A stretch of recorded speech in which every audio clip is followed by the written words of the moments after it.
Welcome, ladies and gentlemen, to the Square Circle Podcast. I am your host, Marie Shadows, and you are witnessing this live. If you're watching this on the VOD, thank you for that too. If you're listening to this on your favorite podcast episode or podcast platform, I should say, thank you for that as well. You are viewing this on twitch.tv/Marie_Shadows. As always, for all of my audio listeners, I will try my best to completely tell you detail by detail exactly what the people who are here live, what they're seeing, and this will be out on anchor.fm/Square Circle Podcast, as well as Spotify's podcasts, Google Podcasts, Apple Podcasts, anywhere you get your podcasts from and where you want to listen to. It will be exactly on those platforms distributed by anchor.fm. Now, if you're here on Twitch, thank you for that. That's really helpful that you're here watching me, you're here supporting me. And as always, as a gentle reminder, I am now Twitch affiliate. That means that I can have ads play in the background. And if you do not want your experience interrupted while you're here on twitch.tv/Marie_Shadows, by all means, you can use your Twitch Prime, which is totally free, to not have any ads, or you can gift yourself or the community some gifts, some subs, really. Gift me the subs. And that's another way of not having ads while you're watching.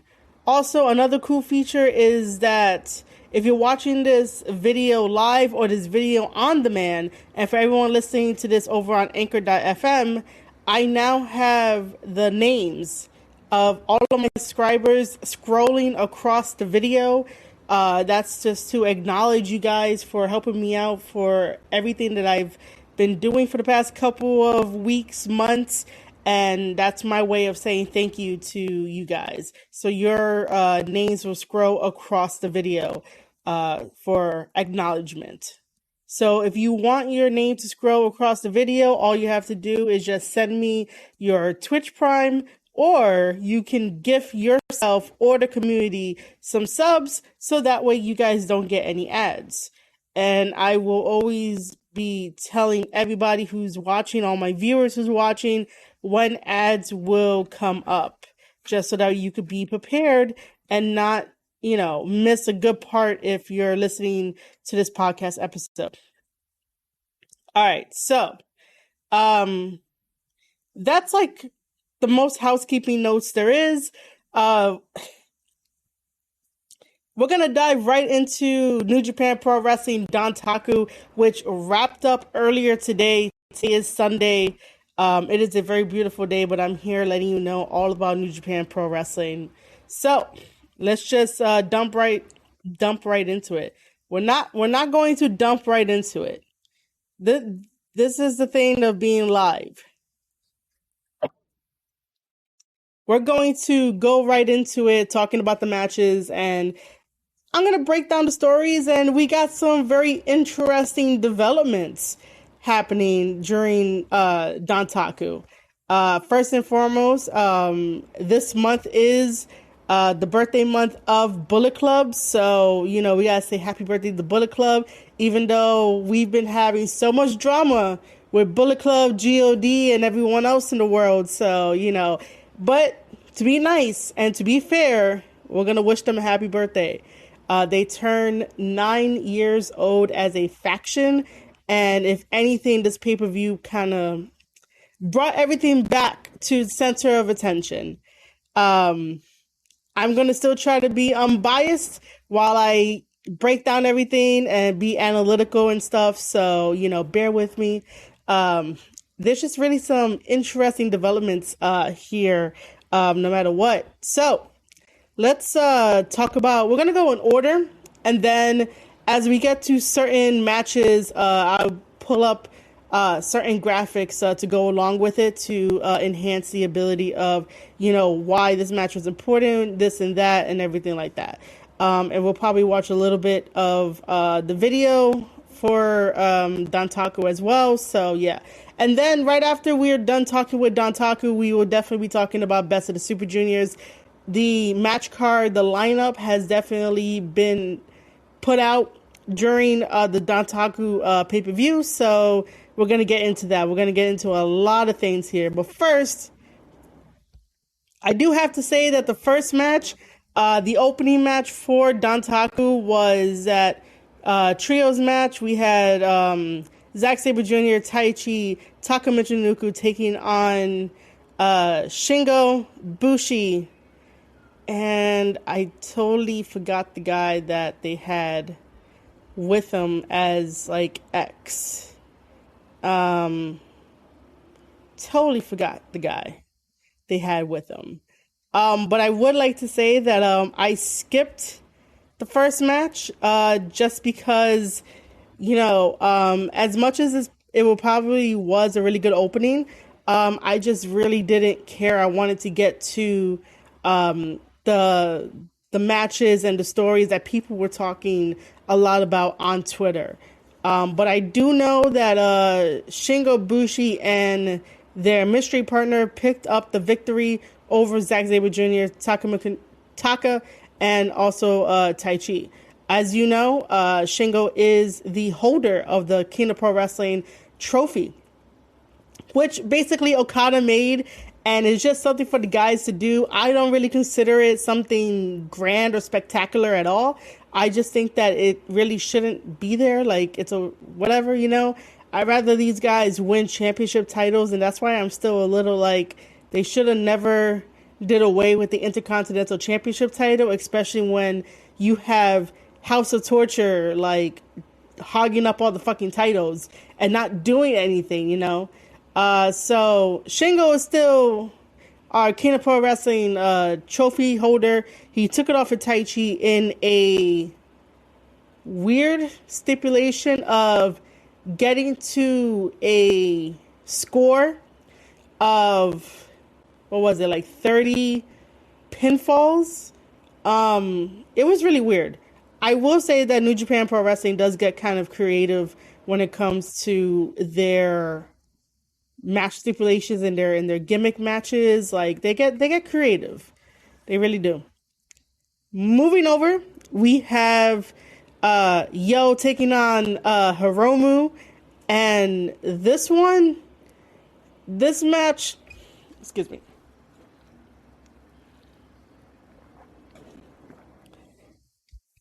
This match could have been a little bit better. It felt like, honestly, for the past month, maybe. This is probably like after Show turned on Yo and after last year's Best of the Super Juniors, that Yo just sort of feels like he's in limbo, where like he's not the best performer at the moment. He obviously can, perform, and he obviously can be a very great wrestler.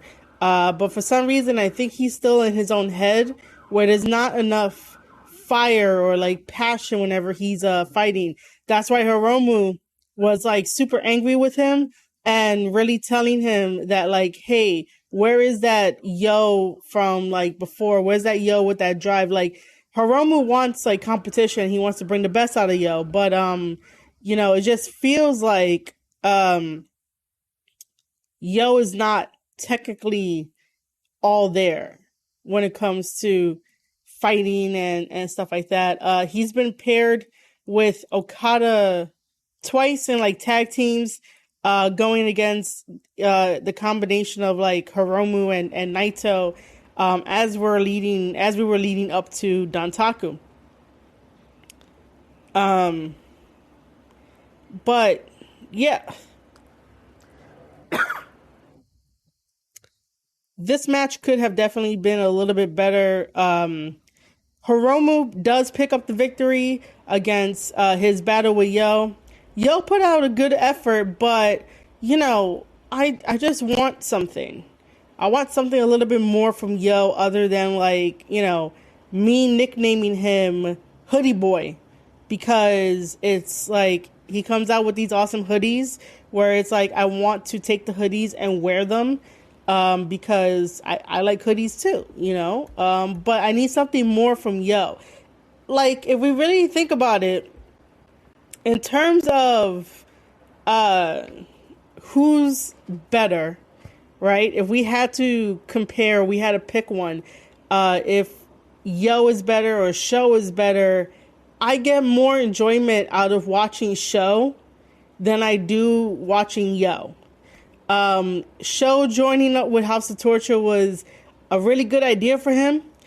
I still say that he is an adorable heel, which, by the way, never really happened in professional wrestling. Heels, you sort of like boo them, or like you love to hate them, even though you know that they're like playing a bad guy. But when it comes to Show, I'm just like, this guy is way too adorable to be a bad guy. Way too adorable. The way that he cheats is too adorable. And, you know, he just fits right into House of Torture now. For Yo, Yo needs a change in either character direction or even just get a character.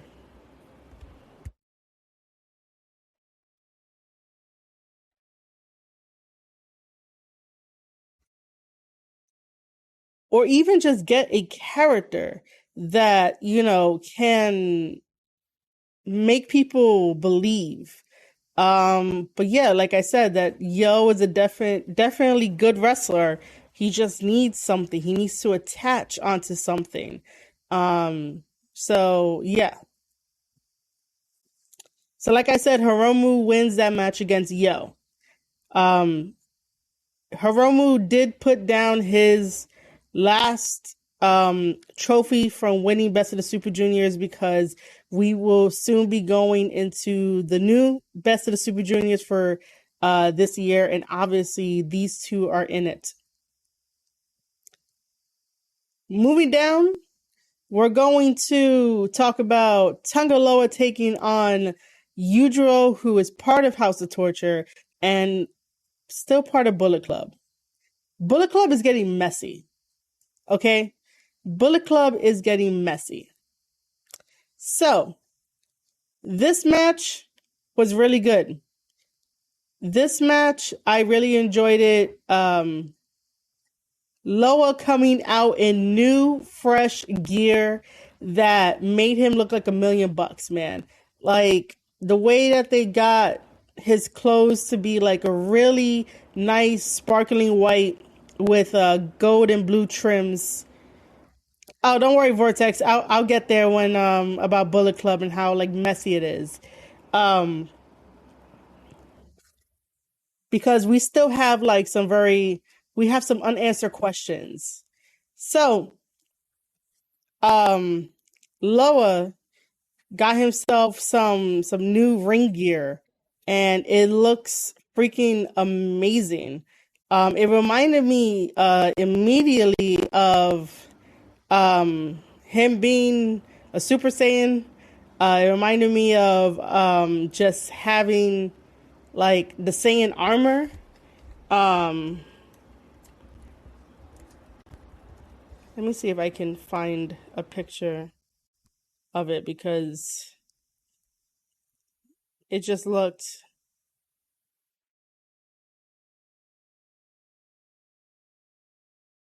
good.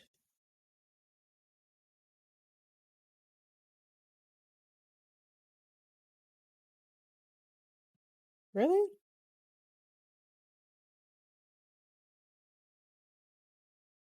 All right, that is so weird. Wow. Okay. Um, Everyone has like pictures of freaking Tama, but not of Loa's ring gear. Wow. Okay. That that is funny. Wow, that is funny. Okay. I wanted to show you guys how he looked. And apparently no one has a picture of it on Twitter, which is kind of weird. It really is kind of weird. So, anyway, he wears this amazing gear where it just reminds you of a singing outfit, and I was like, oh, this is interesting, very interesting. Like I said, it makes him look like $1,000,000. Obviously, Yujiro is known as a Tokyo pimp, and he had Peter by his side, and uh Bullet Club and House of Torture is going to do Bullet Club and House of Torture things. They're going to do underhanded tactics where they're going to use each other as distraction and stuff like that. Luckily, Jado was with Tonga, so that's always a good thing to try and level out the playing field. So we had a distraction from Show in Loa versus Yujiro, where, of course, we're always going to have some type of shenanigans that, happen. Show thought that by simple forearms to the back that, it would hurt Loa, but that's not the case. So Loa uses his muscle and his strength to take out Show, but Show is still going to be staying around ringside no matter what. They really tried the numbers game against Loa, but what I really appreciate is the crowd in Fukuoka, that they are so behind, as in like cheering Loa and Tama as like really huge baby faces. And that's what I really, really love. In the end, though, even though Yujiro was taking advantage of Loa during most of the match, Loa did make a comeback. Hey, Bougie, what's up? We hit our goal of having 75 followers. Thank you, Bougie. Thank you. I appreciate you coming in here and following. Oh, and just a regular update. Ads start in 7 minutes, just so you guys know. But yeah. So yes, you can see by my smile that thanks for being here and just gonna be listening to me talk about Dontaku. So even though Yujiro was getting the advantage over Loa came back with his power, his speed, his strength, and basically managed to get Yujiro up into his finisher, which is called Ape Shit.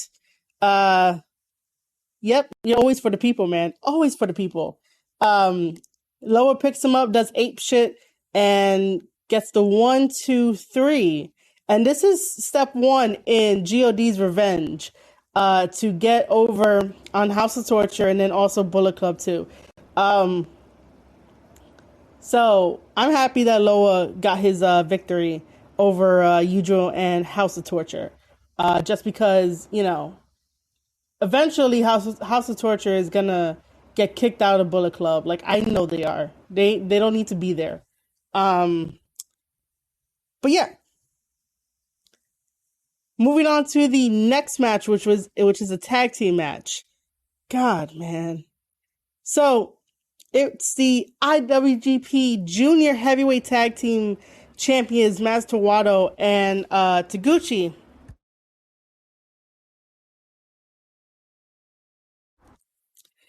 taking on Yoshinobu and Doki of Suzuki-gun.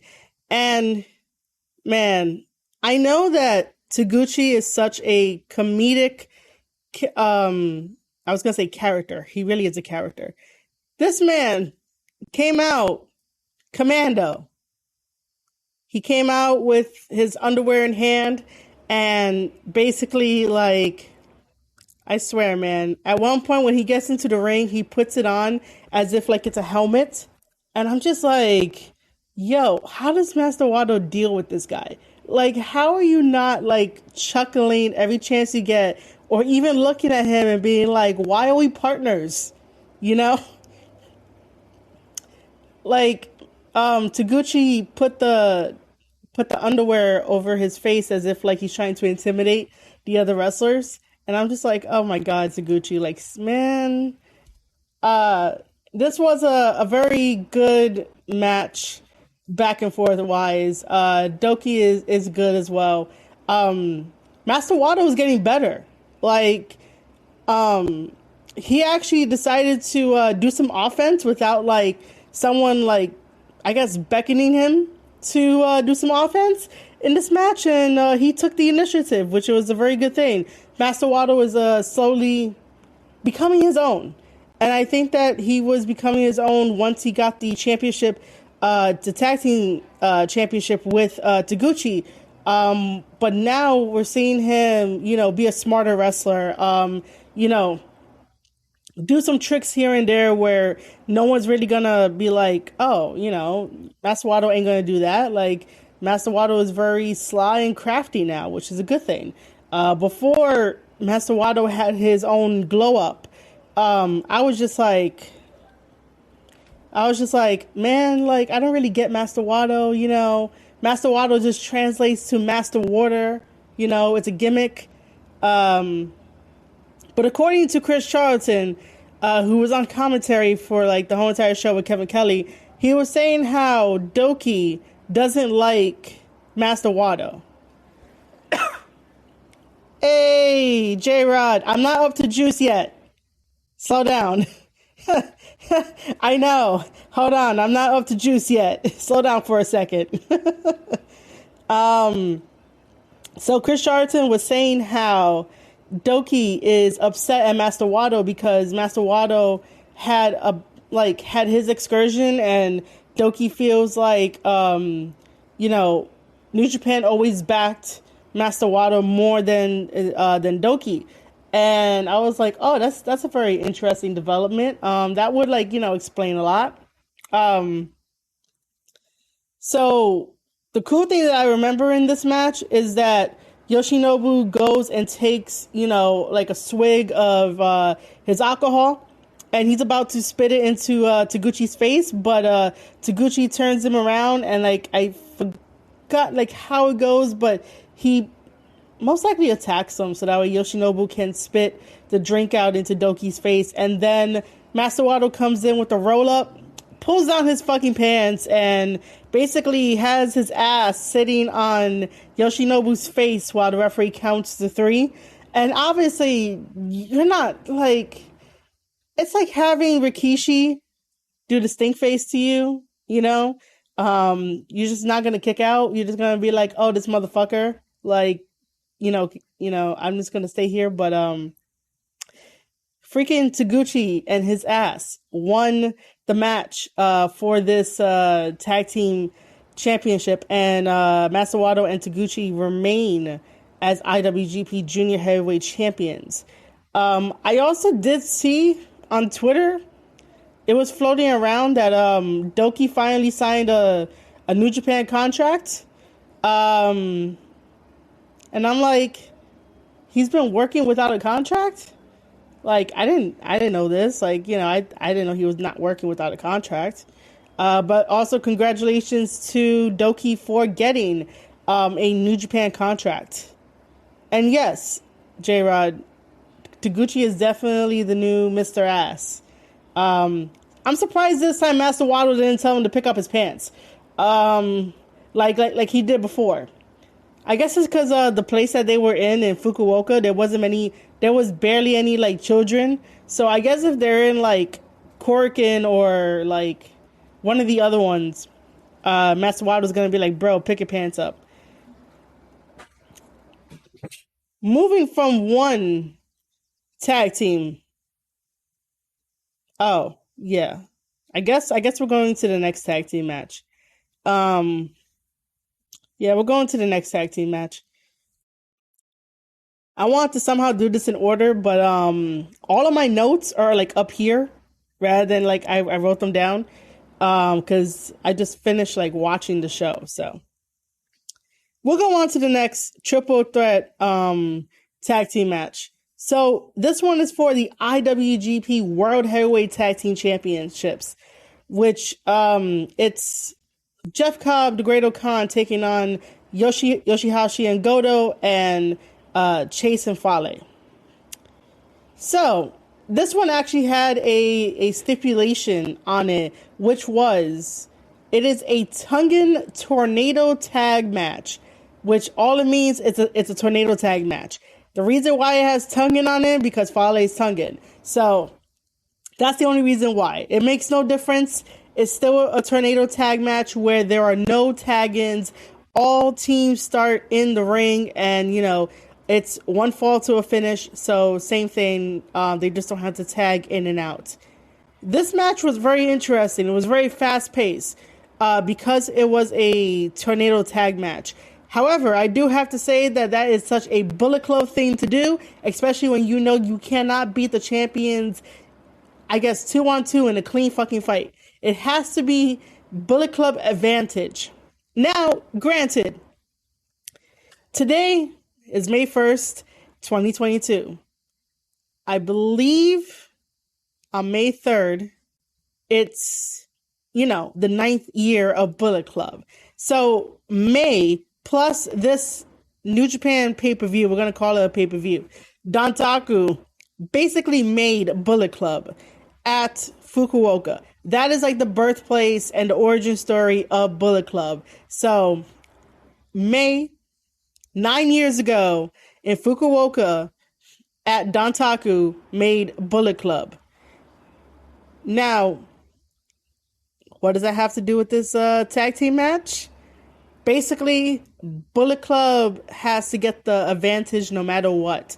I've said it before many times on my previous podcast episodes that Bullet Club is the most dangerous faction in professional wrestling because they use everything to their advantage. They use the outside environment like no other. And for a fact that if you're fighting a Bullet Club member, you better have eyes in the back of your head. You better have even like eyes everywhere because Bullet Club will have the numbers advantage, even if there's only like 3 of them or 4 of them. Like, these guys are very tactical. These guys are very positioned with like the things that they do and how they go about how they go about the way that they Bougie, I love you. I'm sorry. I'm checking Twitter while I'm talking about Bullet Club and putting them over. But you got to be careful with Bullet Club. So the reason for this tornado tag is because even though Fale and Chase can be very tactical and basically run the whole entire tag match without any interference, they do have to live up to the Bullet Club name and the shenanigans that Bullet Club does. So therefore, this is why we have a tornado tag match. It was a great match. I was like surprised. I was like, oh, this is so interesting. My only problem with it is that we have new IWGP Tag Team Champions. It's not that I don't want Fale and Chase to not have championship titles. I remember last year, I basically threw some shade at Chase just because. And I said that Bullet Club don't need trophies. Bullet Club needs championships. And, he liked it, even though that was about him at the time. And now, Chase has a fucking championship title. His first ever New Japan title. It's a tag team title. It still counts. It's his first one. And yeah, I may have some issues with Chase. You know, everyone has their issues with everyone else. But I will give credit where credit is due for Fale and Chase being smart to add that stipulation to this triple threat tag team match where you had Yoshihashi and Goto, and those two are not slouches by any means in the tag team division. They are one of the best tag teams in New Japan Pro Wrestling. Jeff Cobb and the Great O'Khan, they are a fabulous, fantastic team. Like, I love the fact that they were champion. I love the fact that New Japan took a chance on the United Empire other than having Will Ospreay be champion for not only for the United Empire but also to represent New Japan Pro Wrestling. So I was happy that Jeff Cobb and what do you call it? Jeff Cobb and the Great O'Khan won their tag team champions ships. So here is the picture of Fale and Chase as the new tag team champions. Let's just see how long that they are going to keep them. Let's see what they're going to do with them. Are they going to be fighting champions? Are they going to, cower everywhere? If anything, Fale has that spirit of accepting challengers, but also being smart in like what challengers he accepts. I really think that the match could have went either way. The tag team titles could have went back to Yoshihashi and Goto, but if it did, I would have been very bored. I would have been like, why the fuck is it going to go back to them? I was hoping for Jeff Cobb and the Great O'Khan to, retain the titles. But again, because this pay-per-view of New Japan Pro Wrestling, it is May. It is 9 years till the day. I understand why they gave it to Fale and Chase. I really did. Sometimes, New Japan doesn't really listen to what the fans want sometimes when it comes to booking and decisions and stuff like that. But this one, they basically it felt like they listened, even though I didn't want Fale and Chase to win. But we'll see how things play out. We'll see how things play out. I will say that it was a very, like I said, a really, really nice match. All right.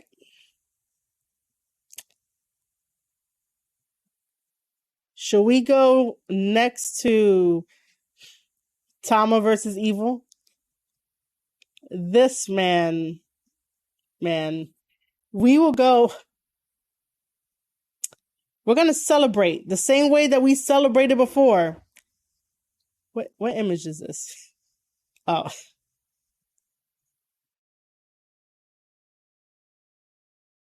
We are going to celebrate like we did before for Tama.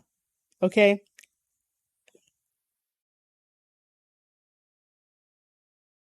Give me 1 second. I want to find the picture.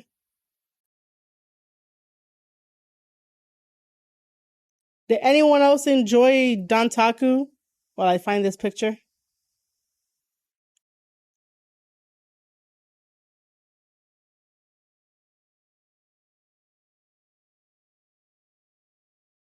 Oh, I was like, it takes up the whole screen. That's not what I wanted to do. It takes up the whole screen.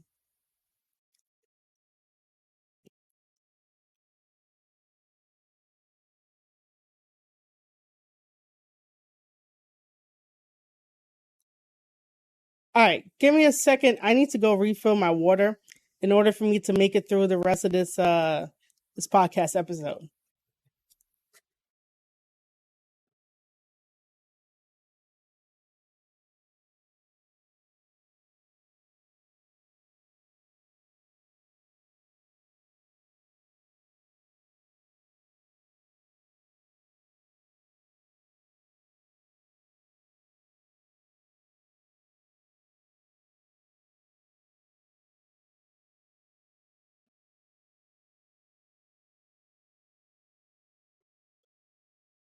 All right. Let's talk about this Tama versus Evil match. Man, I automatically want to jump into Tama's psychology, and like one day we all got to give Tama his flowers for the way that he structures and puts together a match. I know that it's him, it's other people behind the scenes that put together his matches, but I remember I woke up today, automatically checked Twitter, which is not really a good thing to do, just because you're waking up and sometimes people might say some shit or whatever. But I woke up, checked Twitter, and I saw that it came true. Tama got his first ever singles win, and he is now our new never openweight champion. Because he took it away from Evil. Evil did not really need it. Whenever Evil is double champion, Evil does not elevate the division. Evil does not do story correctly. At least we have it in the hands of someone who is going to elevate, the division. So yeah, let's talk about Tama's psychology going into this match. So for those of you that have the New Japan World subscription, I can't talk now. For those of you that have the New Japan World subscription, which you guys should get, because today they charged me $7. It's usually $8, but they charge me $7. So head over to NJPWworld.com, get yourself a subscription, and enjoy professional wrestling with me. So everywhere that Tama goes, there's different psychology that's implemented in his matches. Whenever he's fighting Evil, each region that they go to is a little bit different. If he's in a region where it's more urban, more like farmer type citizens that don't really get out to go to a really big city and stuff like that, you gotta play the fundamentals to the crowd. So you gotta play babyface and heel. You can't deviate from that. It has to be cut and dry. If he's in Tokyo, there's a little bit more wiggle room for what you want to do, what kind of story you want to tell, what kind of ending you want to tell, because in Tokyo and Kyoto, the main areas where it's more city life and stuff like that, they understand wrestling a little bit more, but they're not going to understand it how an American understands it. Where in America we do whatever the fuck we want sometimes, and you're like, hey, I thought you were a babyface. Why are you now being a heel? You're supposed to sell you're a babyface and continue the story that you're a babyface when you're fighting a heel. But again, Americans tend to, take creative into their own hands, and sometimes it just doesn't go over well. So, going back to using Tokyo and Kyoto as an example, Tama's psychology when he plans his matches, and depending on who he's fighting, there can be some wiggle room. This one here in Fukuoka, he is so over as a babyface that it just makes me smile when the cheers, you can hear the cheers, you can hear the claps, you can hear them make noise. And Kevin Kelly is completely right when he says that the easiest way to be a babyface, or the easiest way to get on the good side of the fans, is by beating up Evil, beating up the House of Torture. And that's exactly what Tama did.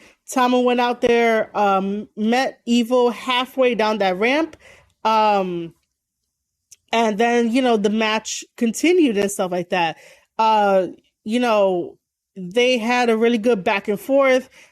Evil, always loves grabbing the fucking microphone and just wrapping it around Tama's like neck, and like, this time he called him a loser. And I'm here like, I one day just want Evil to curse me out in English. I just want him to curse me out in English because I think that, him speaking English is interesting. It sounds interesting, but that's just like one of my things that I want Evil to talk in English. Also, a little side note, a little side, I guess, tangent, I don't know. I want Evil to come over here to the States and be part of the AEW X New Japan Forbidden Door pay-per-view. If Evil comes to the States, this man is going to be over. This man is going to get cheered. This man is going to, become a star. And you guys might think that I'm crazy because Twitter likes to inform me that I'm crazy, that my ideas are stupid and shit. So I'm just going to say this. I'm going to say some more stuff about this. Everybody on Twitter has a voice, and everyone on Twitter will complain about something, right? They always complain about Evil, and I complain about him too, but I know that Evil has a lot more potential, and it's not being reached because he's constantly in Japan. He's constantly around Dick Togo, which is not helping him, and there's this automatic ceiling on Evil already. So if Evil were to come over to the States and be part of the Forbidden Door pay-per-view, people would definitely be more accepting to him. And I'm talking about the fans that are going to be attending the Forbidden Door pay-per-view. I'm not talking about the ones that chatter all day on Twitter, don't know what the fuck they're talking about. There's a difference between what you see on TV, what you feel on TV, what you interpret it on TV or, your laptop screen versus seeing Evil live. There's a difference. It goes with like any wrestler. The way that we interpret in media when we're watching it, it's a lot different from when you're going to a local event and, you're actually there seeing the wrestler live and you're watching the wrestlers' matches. So, I think that Evil would do fantastic if he were to come over here to the States for a little bit, have his little American tour, and, end up going back. And I bet you that Evil will be a big fucking star over here in the States. I'm still for Evil coming over here. So, back to the match. Tama and Evil have this really undeniable chemistry together in the ring. And it really showed the psychology in Fukuoka, right? So Tama has Evil in the Scorpion Deathlock because Evil likes using that move. So Tama has that submission on Evil, and Tama's like raking it in, like really putting it on Evil. And Dick Togo decides to go and take the hammer used for the bell and rings the bell. And Tama, being the babyface and playing it so fucking perfectly that, Tama is celebrating. Tama's like, yes, he won. He beat Evil. He tapped out Evil. And then all of us are like, what the fuck is happening? What is this? I automatically thought it was a screw job. I was going to be so upset, but luckily that didn't happen. So the referee is explaining to, Tama about this. And, of course, Dick Togo had to get into this, shenanigans everywhere. And, the match continues. And at certain points, Evil still thinks that using the same underhanded tactics, basically like, is going to get Tama. No, Tama knows almost everything these guys do. Like, this is why I say Evil has this ceiling capped on him because he does the same shit. while I'm here, like, yo, Tom already knows your weaknesses. Tom already knows you're gonna go for a low blow. Like, you gotta switch it up. If Tom is willing to switch it up by being in Hantai, you know, I think it's time for Evil to fucking switch it up too and still be evil and part of Hearts of Torture, but just different moves and shit like that. So they had a really unique freaking sequence to end the match. And that sequence is fantastic. If I remember correctly, Tama is trying to get the gun stun on Evil so that way it could be over. But Tama just really can't. Evil is blocking him every chance that he gets.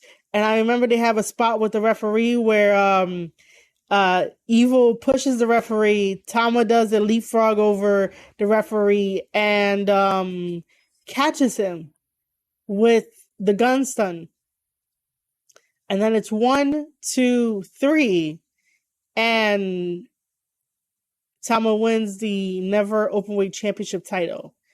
And then we have the Good Sisters coming in and fucking up a feel-good moment. And Anderson basically like declares war on Tama and holds up that Never Championship title and challenges him for it. And yeah, fuck the Good Sisters for doing that shit. Let's watch. Give me a second here. I have so many things here.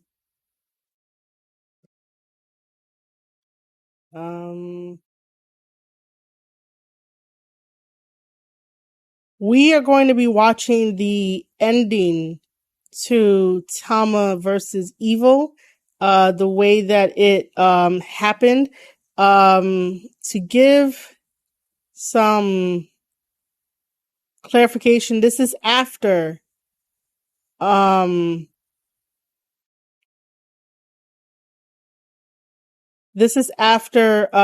Togo decides to ring the bell.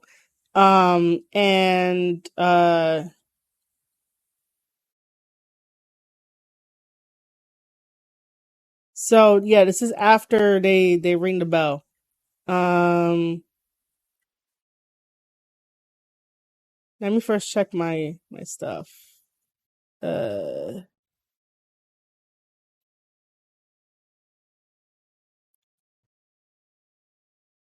right.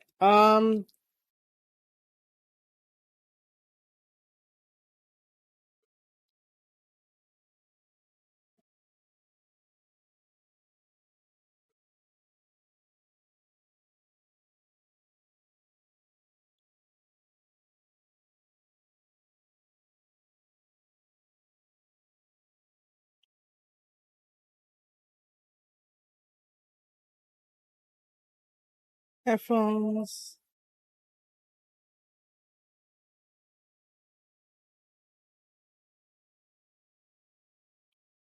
Where are we? Okay.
Okay.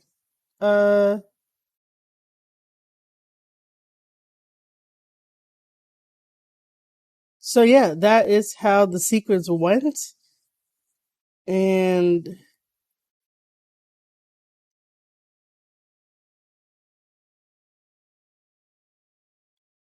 I thought that was a pretty cool ending sequence where Tama still caught him with the gun stun. Um, so yeah, so Tama is our winner of having to carry around now the never openweight championship title. But I really do appreciate the way that um Tama structures his matches, and the way that he goes about the psychology of it, because it could have just been an easy you know House of Torture regular match where it wouldn't be that much to go on or anything like that. So Tama wins. He is our winner. He is our new IWGP Never Overweight champion. And then, like I said, the Good Sisters had to come in and fuck everything up. And that tells you the difference um between the Good Sisters mentality and GOD's mentality. And of course, Bullet Club is supposed to be like, hey, oh, oops. Bullet Club is supposed to be like, hey, we do these underhanded tactics, so you gotta do it too, and that's how they get the one up on people. So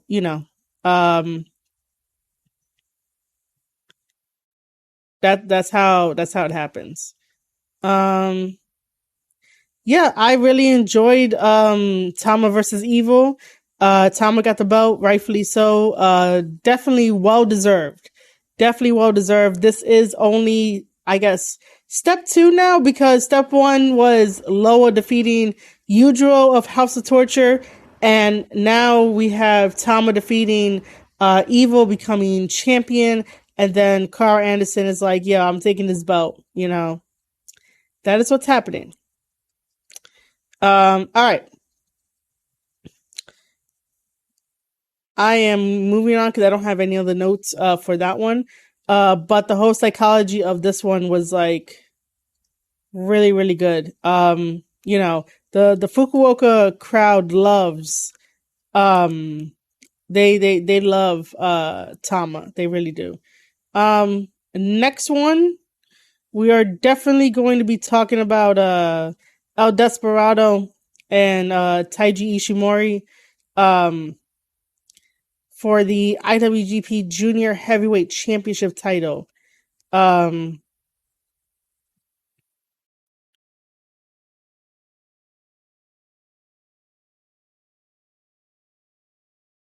This match felt sort of off, as if like Taiji had El Desperado's number the whole entire time.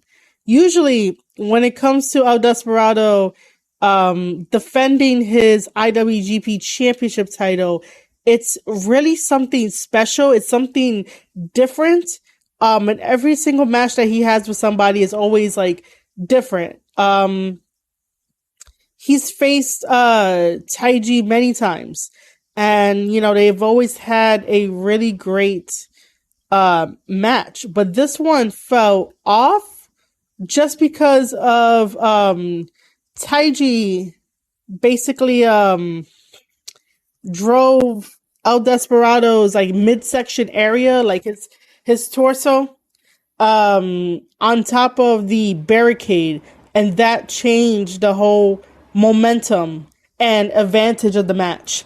Desperado still gave it his all, but Taiji came in as a fighter, willing to go the distance, willing to beat the shit out of Desperado. Like, he came there for a mission to get that championship belt, to fight for it, and that's exactly what you felt, what you saw, especially with Taiji using the ring post to throw El Desperado in there to mess up his shoulder.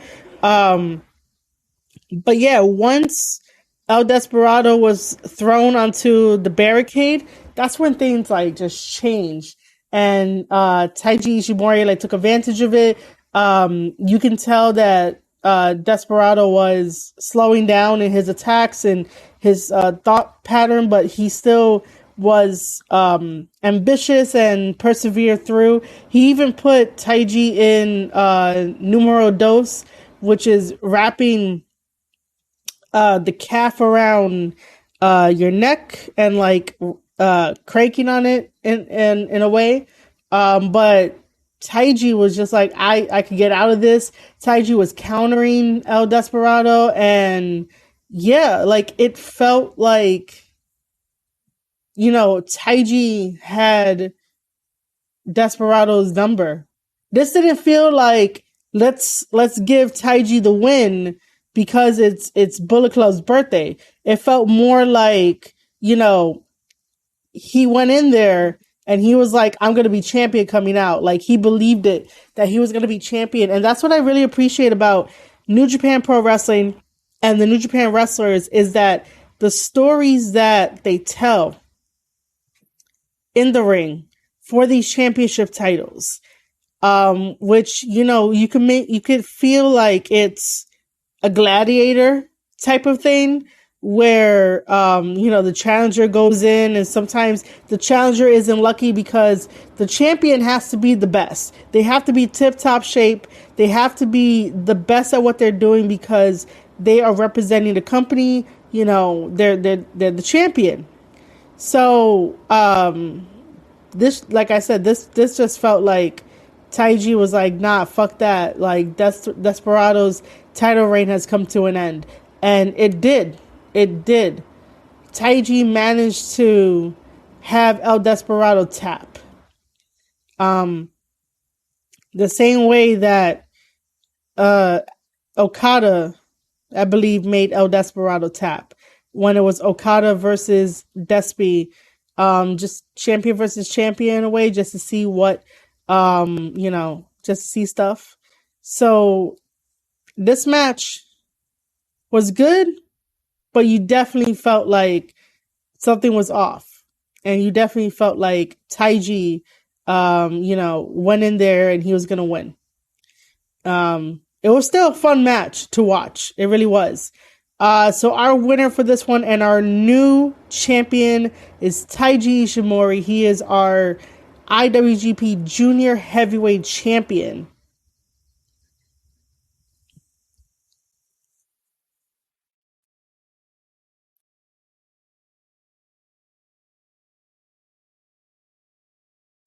All right. So moving on to the IWGP United States Heavyweight Championship, which is Tanahashi versus Ishii. Now, originally it was supposed to be Tanahashi versus Will Ospreay, but Ospreay caught COVID, so they had to scramble and give us this. So, the interesting thing before we jump into the match.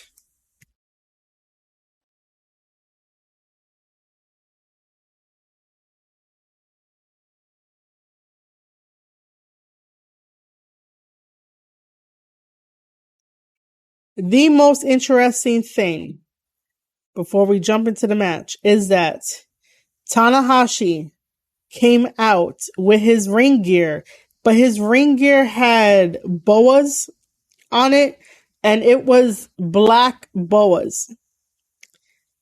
If you know anything about Tanahashi, if you know the way that I speak about him, Tanahashi is the light and the hope in this whole entire pandemic. He's the light and the hope in all of our darkest of times, and we look to him as like the guiding light. That is what we look towards Tanahashi as, the guiding light.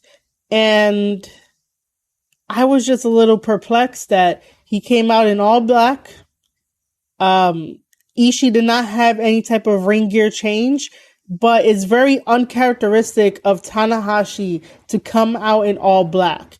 Now, during the press conference, if you were here yesterday with us, Ishii basically said that he's going to open up Tanahashi's eyes wide, because it seems like Tanahashi has been looking through his eyes through rose tinted glasses, which basically means that, even though like Tanahashi is not really in tune with reality, that he has to, sort of, he empathizes with a lot of people, to say that. So it's a little perplexing that Tanahashi would come out in like black feathers. And I'm here like, oh, are we gonna get a Tanahashi heel turn? Like, are we really gonna get that? Like, I really want that. And Tama has to go save him. Like, I want something like that. I want story. But regardless, Tanahashi versus Ishii was a very good IWGP United States Heavyweight Championship match. It felt like it could go either way. I didn't mind if Ishii became champion. It'll be interesting. It'll be nice. But getting down to who won, who lost, Tanahashi is our new IWGP United States Heavyweight Champion. And this match really tested Tanahashi. Ishii tests a lot of people. Like, when Ishii gets unleashed to, do Ishii things, he brings out a different side of you during the matches. Tana like dug deep down for like some of the comeback stuff that he did. But you knew that like Tana was like fucking tired. You knew Ishii was tired, but Ishii wasn't giving up. They both had that fighting spirit. But in the end, like, Tanahashi came out on top as our champion. And then more Bullet Club tactics, right? More Bullet Club stuff. Chase Owens comes out. Chase wanted a championship title against Tana, last year, but he never got his chance. But that doesn't matter. He's happy being tag team champion right now. However, out of nowhere, we get a new member to Bullet Club. We get a new member to Bullet Club, man. Like, where is it?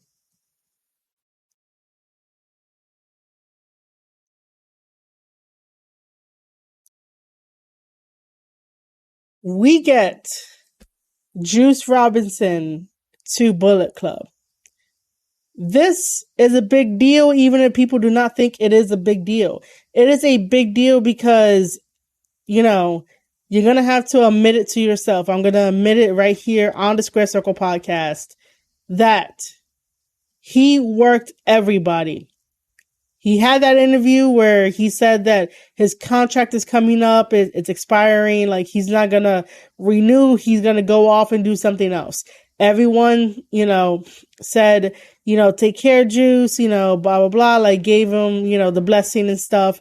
And then all of a sudden, on May 1st, in Dontaku, in Fukuoka, out comes Juice Robinson with a mask on, has a jacket on, attacks Tanahashi, holds up that IWGP United States Heavyweight Championship title, and basically, like, says this is going to be his next.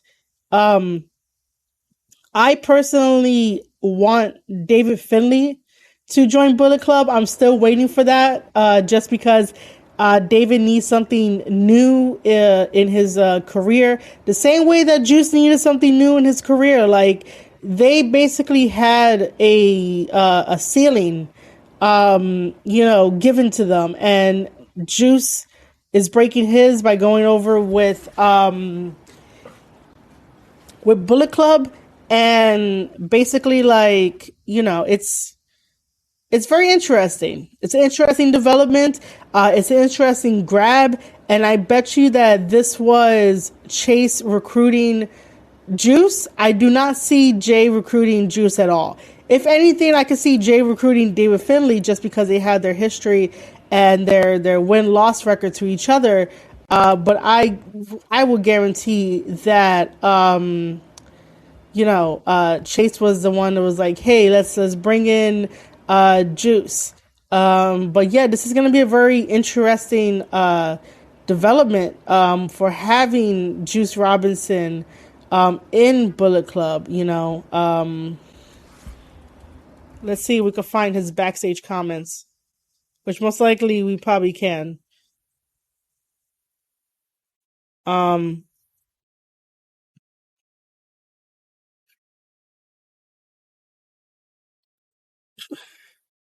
Okay, that's that. Um,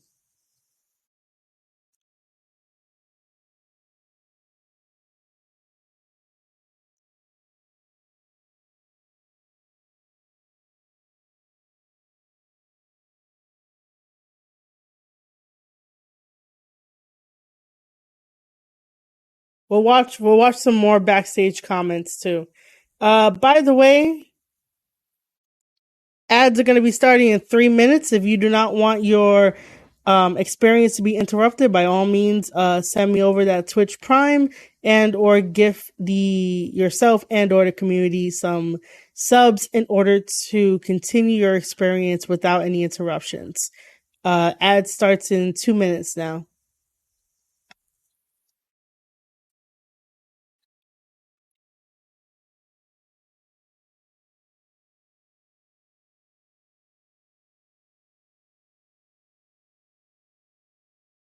All right.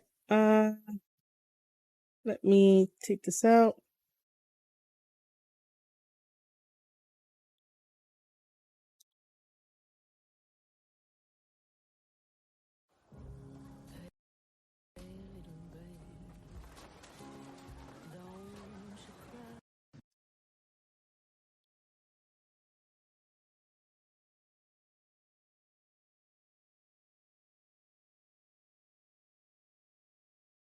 All right, so I'm going to skip ahead.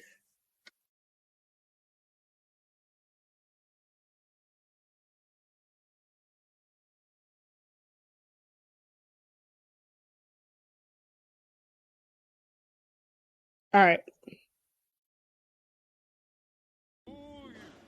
If there's any question as to why I just did what I did to Tanahashi, well, you're all fucking stupid.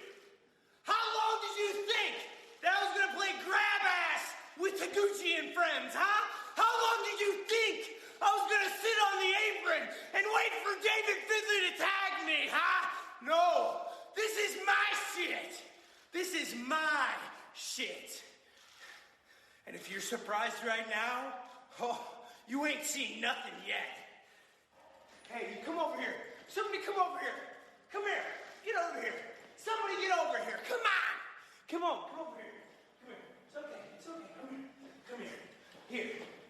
I want you to give this to fucking Tanahashi, and you tell him that Juice Robinson is coming to fucking take it whenever he wants. Whenever he wants. Clawing over one another. Wow. Okay. I was not expecting Juice to automatically blow up like that. But then again, it does sort of hold right that he does, and he's not wrong in anything that he said in his backstage comments. I was getting a little tired too of the whole, when is Juice and David really going to either turn heel, or, when they're going to do this, when they're going to do that, because it's just really sad that they got lost in the shuffle. They're a really good tag team. They have a lot to offer, but Um, I just don't get it. So I'm not really upset that Juice is, there, in Bullet Club. I think this is a very good opportunity for him to explore and to be with people who, are on top of their game. I'm just, like I said, I'm still waiting for David Finlay to, you know, go to Bullet Club and see what happens.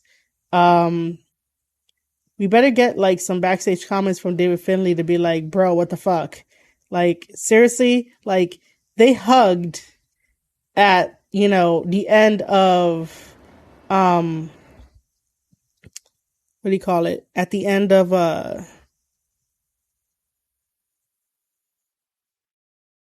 why is the name escaping me? Um, at the last New Japan show. Damn, the name fucking escapes me. All right. We are going to be talking about the main event of New Japan Pro Wrestling Dontaku, which was Okada versus Naito. And I tweeted out that, this match was not made for us. This match was made for the fans of Japan, the fans of Fukuoka. And by the way, at the PayPay Dome, they sold 8,000 plus tickets. So, it was headlined by Okada versus Naito. So, that number goes to them. This main event was really good. It was really good. Okada and Naito always has this specialness about them, this unique chemistry about them when it comes to fighting, when it comes to professional wrestling. Like, they are really good at what they do. So, this match is no different. Okada versus Naito, for any aspiring wrestler out there, like, just watch this match. Any type of combination of like anything that Okada does, anything that Naito does, like there's little tiny things inside their matches that are really nice. Sometimes, Naito would think a couple steps ahead of Okada and like get him into his own web. Naito did not do his combination cabron, which is basically like throwing the guy into the corner turnbuckle, sweeping the leg over, jumping over, and doing a double drop kick to the chest of the guy. He didn't do that in this match. If he did, I probably missed it, but most likely he didn't because I would have heard Kevin Kelly say so. The other thing too is that Okada is a tricky fucking wrestler, man. For as long as I've watched Okada, he only gets better with time. And depending on who he's wrestling, he has a game plan, and then sometimes that game plan tends to level up while he has these matches with these amazing wrestlers, these amazing athletes. And Naito gave it his all. Like, you felt the fucking brotherhood in this match, and you knew that this match was important to Naito because Naito wants to become champion one more time. He's hitting close to being 40.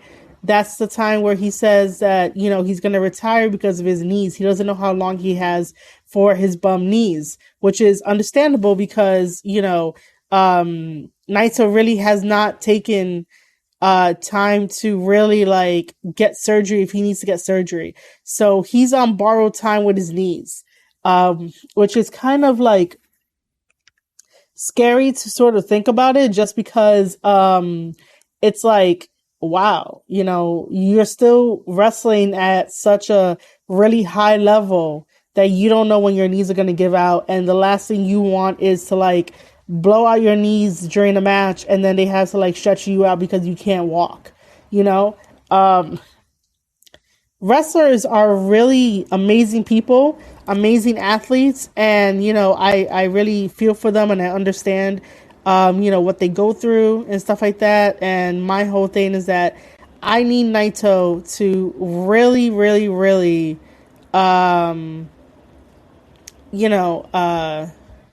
get better, and hopefully, maybe get the victory one day and have that title over his shoulder. Like, I don't know what they're going to be doing.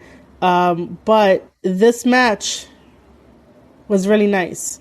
I will also like to say that I have been trained so well to when I watch Okada matches that the moment Okada grabs your wrist, that's it. In a way, like once he has wrist control, that is it, man. Like, you better have a plan, so that way you could get out of wrist control. But the moment he has wrist control, you know that it's about to be over. Naito put up one hell of a fight. Okada put up one hell of a fight. These guys are two special athletes in New Japan that always give it their all, always one up each other, and always knows how to play the game of chess. I'm not sure who's better at playing the game of chess. Sometimes Okada will be maybe 4 steps ahead of Naito, but then like Naito will be like maybe that 5 steps ahead. Sometimes when it comes to Naito versus Okada, it can be slow. It can be like a really boring build-up. They've had like boring stuff in the past, I will say that. But this one was like better, very good pace. But Okada was just a little bit more better than Naito on Dontaku. It paid off. It really paid off. Like, you saw that Naito had, these watery eyes after the match, sort of like smirking and smiling at Okada because he had fun even though he didn't win.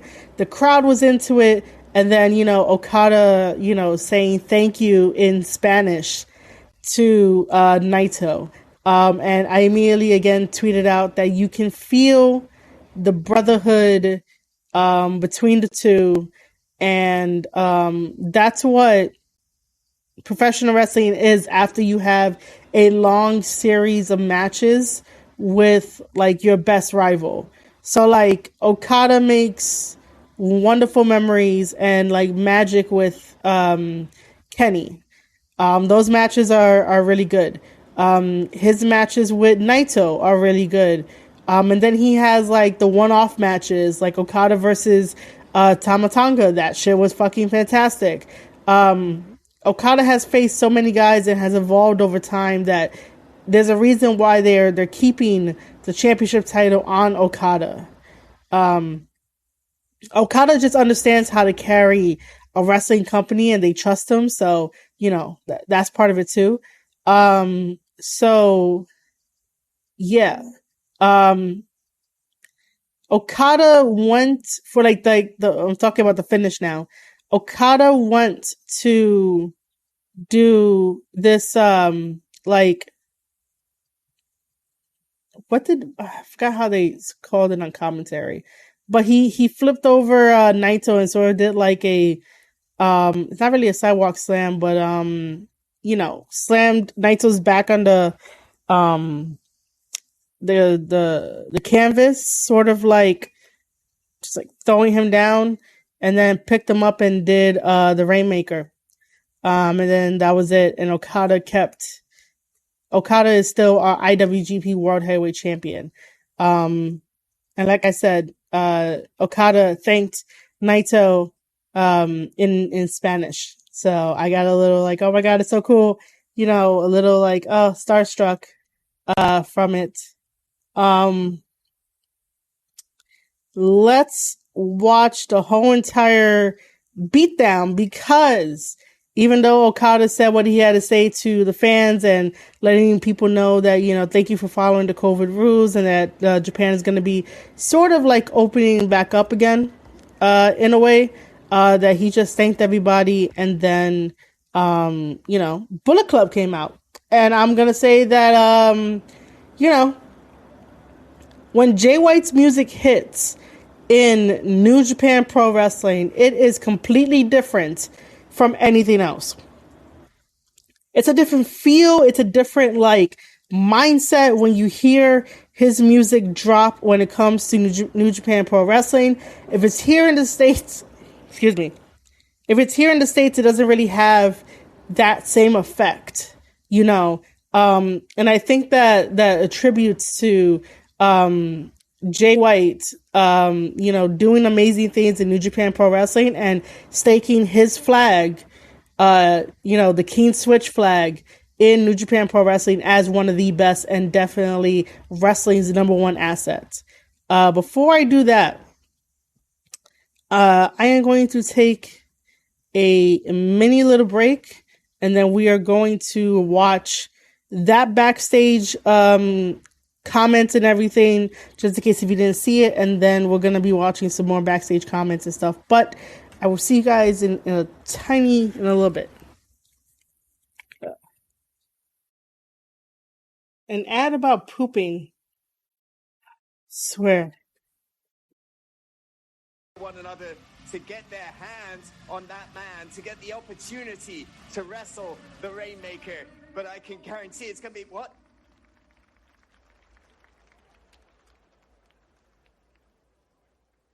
No, is it technical? Yeah. What?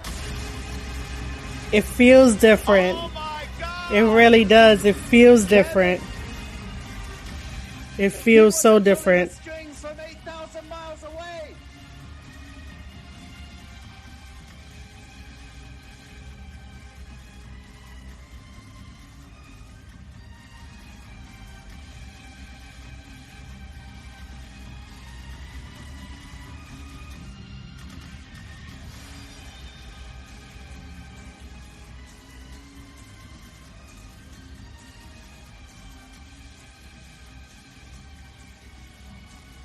Or is he? No, there he is. Just see it! Just see it! Beat it! What's where you walk up like it's a funny? The catalyst of professional wrestling, King Switch. Happy God Days, Gary. I was about to say Switchblade. Happy God Day. The Switchblade Jay White has returned to New Japan Pro Wrestling and is coming down to the ring to confront the IWGP World Heavyweight Champion, Kazuchika Okada. We haven't seen him in Japan for a year, almost to the day. And now he's decided it's time.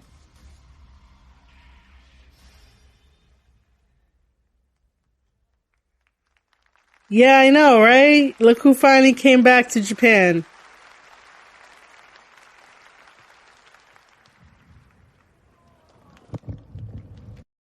Okay, so I just need to pause there because like when I saw this on my TV, I was just like, this is so funny. Okada already knows about Jay White. If anything, Jay White was the first person to like start the betrayal on Okada, and he told Okada many times, straight to his face, that I'm going to betray you. You know, I'm going to fight you for that IWGP championship. Wow. So long ago. And that's exactly what he did the first time around when he started his road to like betraying people and stuff like that. The first person he ever betrayed was definitely Okada. And that was his way of getting out of chaos because, you know, Jay White was part of chaos and then, you know, got moved into Bullet Club along with Gato as a package deal. So, you know, Okada already knows what's going on. He doesn't need to have, Jay White speak or anything and stuff like that. Gary says, shaking my head, I really wish I could be happy he's back, but he's a turncoat. Man, I just know that when I watch this and as we watch it together, you know, I was gonna tweet out saying that I can't get I can't get Jay White out of my head. Jay White is so good at what he does that it's one of those things of like, yo, man, I don't know. I'm so torn. Like, I would always be loyal to Tama, but the way that Jay White has when it comes to like, talking about his accolades, and it's like, yeah, I know. I agree that he did all this shit.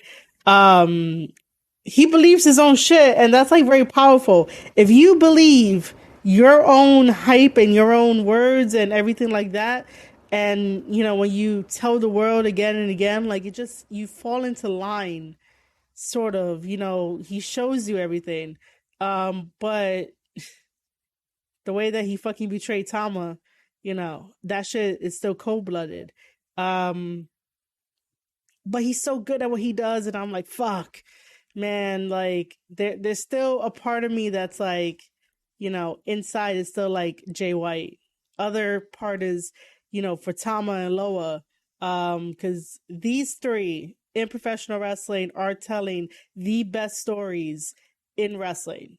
You can't tell me different. Do not try to come in here and be like, oh, well, what about Hangman? Fuck Hangman. Hangman ain't telling stories. What about Punk? Fuck Punk. He ain't telling stories. He's rehashing a lot of shit. Who else can I say? If you come in here and tell me that Jon Moxley is telling stories, John is not fucking telling stories at all. Jay White, Tama Tonga, Tonga Loa are the ones that are telling the best stories right now in professional wrestling.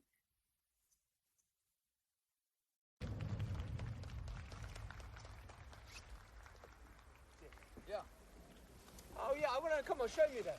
Show me that. I want to see it. I want to see it. Oh, come on. Gator with the cheap shot from behind. Okada wanting to cut to the chase. This isn't your area anymore! And now Okada firing back on Jay White. Wait a minute. Gator again. Down goes Gator. Watch out. Watch out. Blade Runner. Blade Runner. Blade Runner Okada. All right, I gotta pause it there because we gotta talk about that. Man, you see how like giddy I fucking get with this? Because I just know that it's great storytelling. It's fantastic storytelling, and this is what gets me excited. This is what gets me, having me still want to do this, talk to you guys here, have my Twitch channel, have my podcast channel. And just tell you guys how amazing professional wrestling is when done right. When done right. So, let's break this down, shall we? Okada already knows that Jay White is going to attack him no matter what. That's why he, took the microphone away from him, and he already knows. Gato is the first person to throw the first shot at Okada. Now, I don't think that's how it happened in the first time that these guys like met all in the ring and shit like that. I know that Gato, the first time around, Gato was the catalyst for Jay White betraying Okada in Chaos. But this one just feels totally different. Gato attacks first. And then Jay White tries to attack as well, and they think they have the numbers game because it's 2-on-1, but Okada's champion. Okada already knows this, and I love the fact that Okada turns the tables on Jay White and Gato by at least creating some distance between himself and the other guys.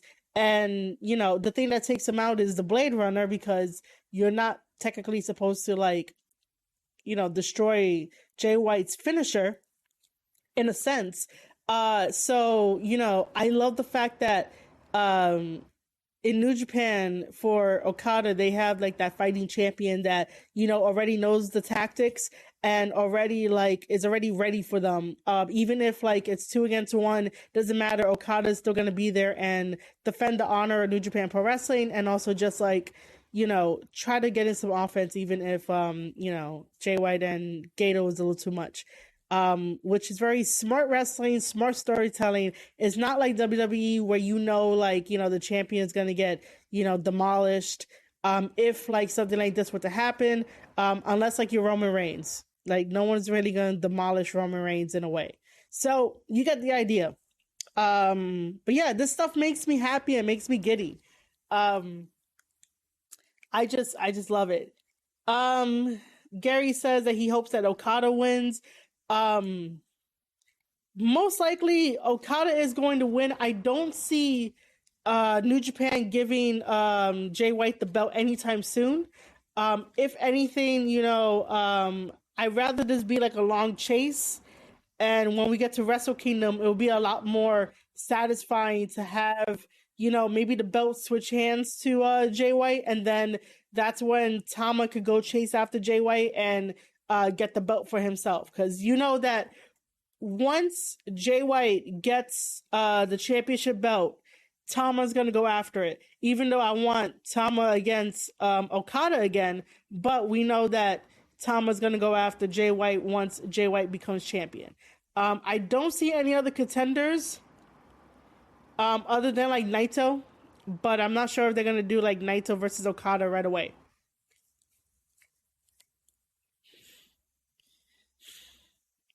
It's okay, man. Come on. Come on.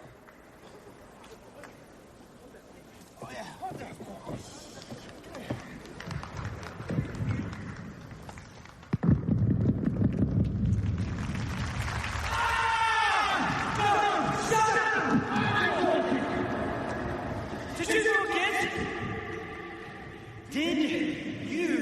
Forget. Let me remind you. Let me remind all of you exactly who I am.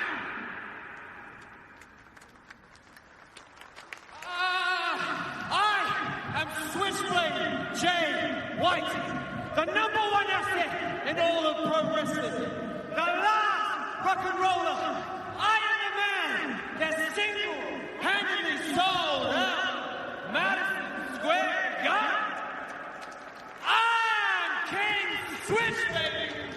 I'm the first ever Grand Slam champion, making me the real belt collector. I am the leader of Bullet Club. I am the catalyst of professional wrestling.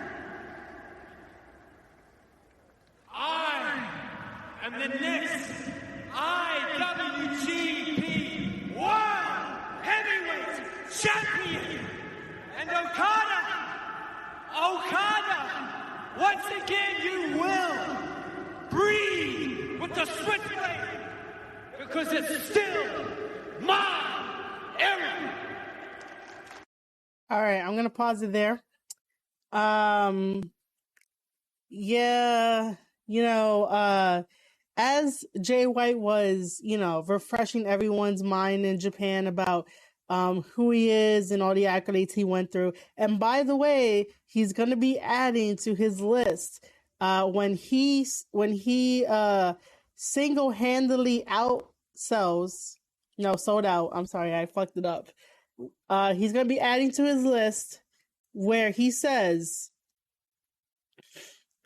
that he single-handedly sold out the United Center for the New Japan X AEW Forbidden Door. And most likely it's going to happen.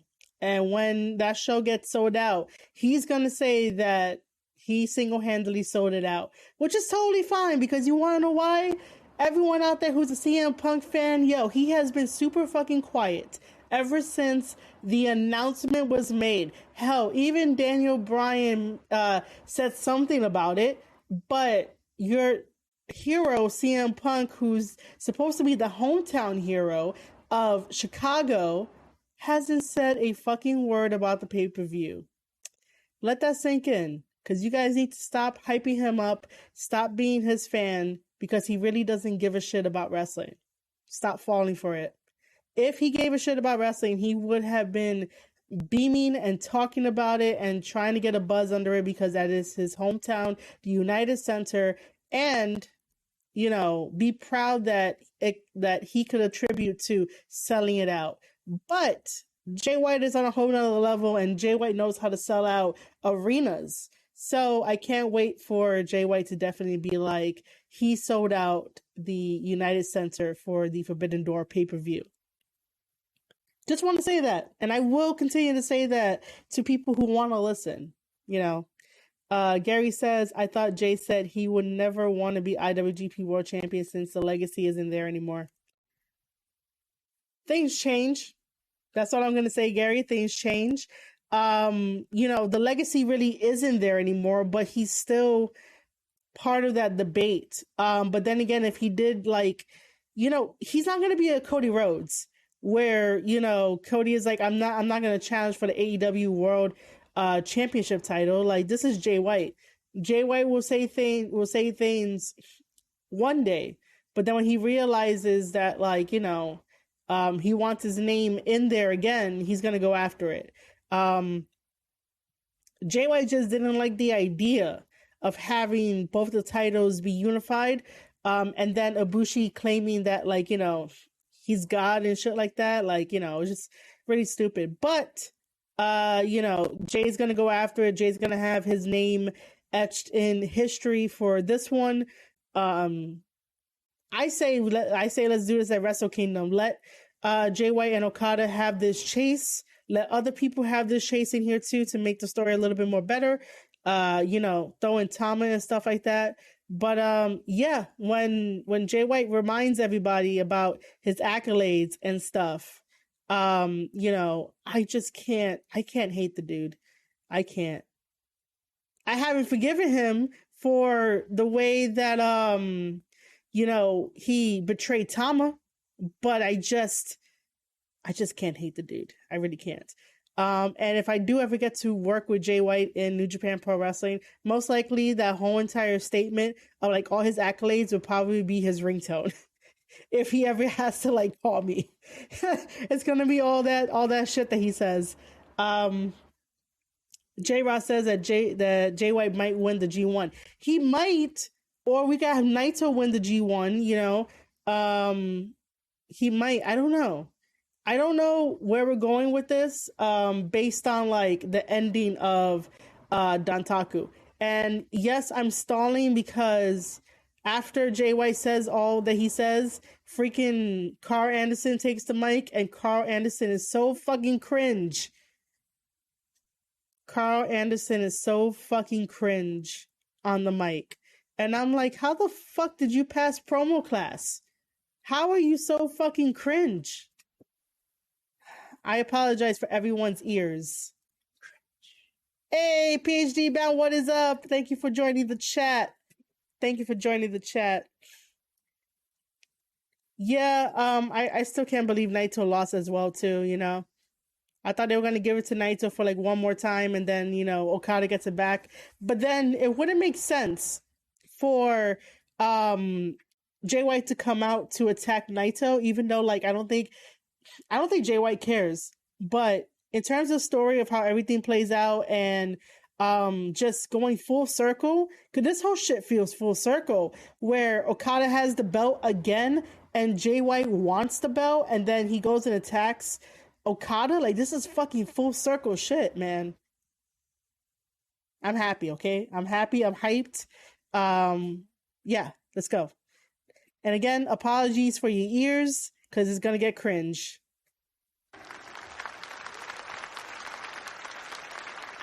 So, Sugoi, Kakoi, Fukuoka. Oh, Hisashiburi desu.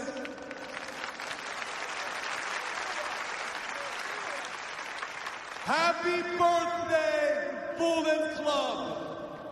Happy birthday, Bullet Club. Happy birthday. See? Super fucking cringe. Bullet Club. Happy birthday, Bullet Club. Look at the Bullet Club. Look at us, stronger than ever. New member, Rock Hard Juice Robinson. I don't understand why he named himself Rock Hard Juice Robinson. The memes, the jokes. He's so rock hard. Let me shut up. Legend no Gato-san, Sugoi legend. The IWGP Junior Weight Champion, Taiji Ishimori. Huh? The brand new IWGP Tag Team Champions, the Crown Jewel Chase Owens, and the King, Bad Luck Fale. Of course, returning to Shitty Home Pro Wrestling in the Bullet Club, the Big LG Doc Gallows, and the Machine Gun Carl Anderson. But most importantly, from Prince Devido to AJ Styles to Kenny Omega, standing right here is the best wrestler in the world. Standing right here is the man that single-handedly sold out Madison Square Garden. Standing right here is the brand new, soon-to-be next IWGP World Champion. The Switchblade, Jay White. Bullet Club birthday, and all the boys in the ring. Only one way to say it. It's just too sweet.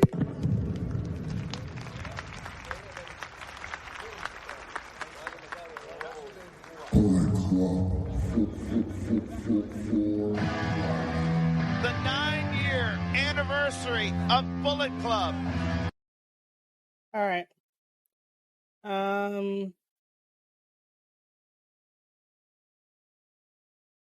They just go to the back and everything. And then we're gonna watch some more stuff. But yeah, I'm gonna have to agree with my chat that they did not say anything about House of Torture.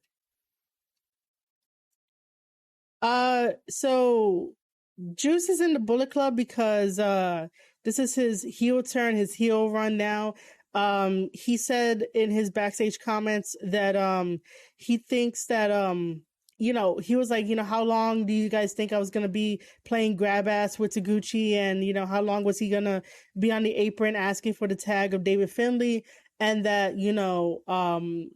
he made it seem as if like he was held back, and he sort of really was held back. So Juice joining up with Bullet Club just seems right. It's a different direction for his character, and I'm here for it. Just because I want to see him do something different. I don't want to see him have his potential like clearly capped off. I said earlier that I always wanted David Finlay to be in Bullet Club, because I just think David Finlay needs like a breath of fresh air, something new when it comes to wrestling and stuff like that. I saw that you put that same comment up, Gary, on Twitter about they really be letting anybody in the damn club. I mean, Scott Norton is now a member of Bullet Club, so yeah, definitely. So going back to the whole thing of Bullet Club did not mention anything of House of Torture. My theory is that now that Evil is one belt less, when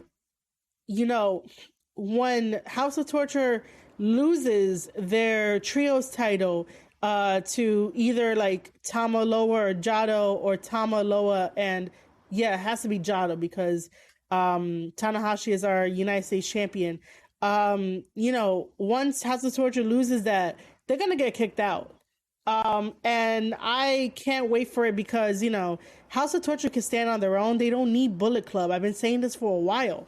But the fact is that for some reason, Jay White does not want to acknowledge Evil when Evil was the one that tried to get Jay eliminated from the G1 so long ago, and they had like a good I guess a good stint of like being on the same team and having some matches where they were being teammates and stuff like that. But then again, Jay White probably just thinks it's business, so he's not going to put too much emotional stock into it, even though him yelling at Gato and being like, Gato, did you know that Evil was going to do that and all that kind of stuff? Like, that right there is emotional. But yeah, House of Torture was not mentioned, man. Like I said, I can't wait for House of Torture to get kicked out. PhD Brown says, Carl taking Tama talks too much, running his mouth. Yeah, man. Fucking Carl, man. Carl talks so much shit. And he's so cringe. So fucking cringe. By the way, for everyone that is watching, ads start in 2 minutes. You can avoid ads and not get your experience interrupted by using your Twitch Prime, which is totally free, or you can gift yourself and the community some subs, so that way everyone can avoid ads. I'm just letting you guys know because I am the sweetest, best streamer you'll ever meet. But yeah. House of Torture was not mentioned. That's very sus. I just wonder what the fuck they're going to do. Now we're going to switch over to watching some more backstage comments, especially Tama's backstage comments, because, we gotta support Tama's island, and we gotta do it for the island. That is what we gotta do. We gotta do it for the island.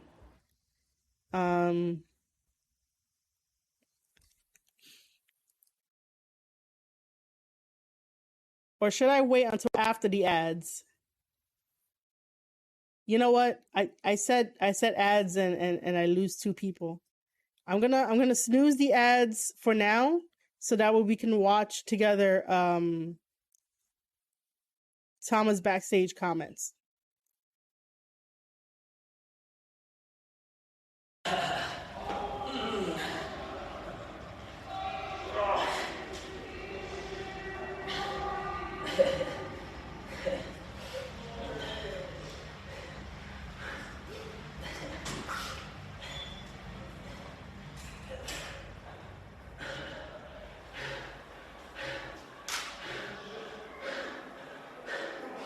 I couldn't even get my hand raised for beating Evil before I was jumped in the back.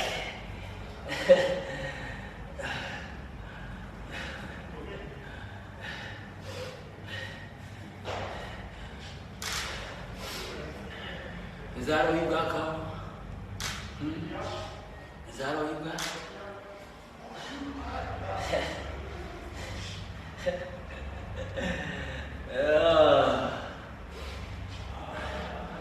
Once a backstabber, always a backstabber, huh? Boy.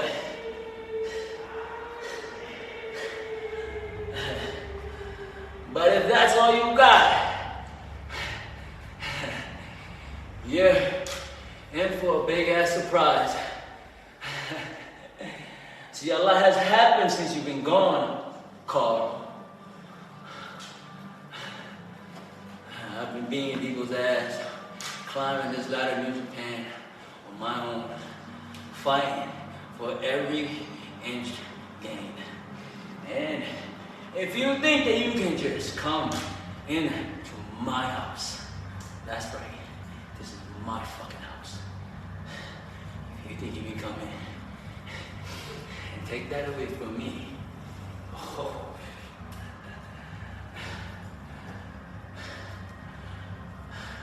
I'm gonna fuck you up worse than any of those boys in other companies ever did. Cause those motherfuckers, Carl, ain't on my fucking level. They don't got it like I do. They ain't made of the right stuff, Carl.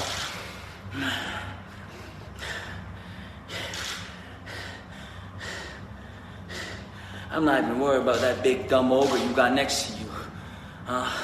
Cause I wipe my ass with his face any day of the week. But you, Carl, you, I'm gonna come for you. Alright? I'm gonna tell you from limb to limb. I'ma fucking own you.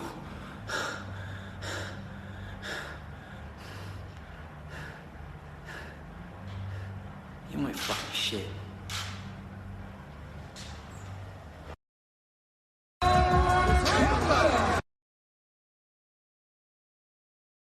All right. That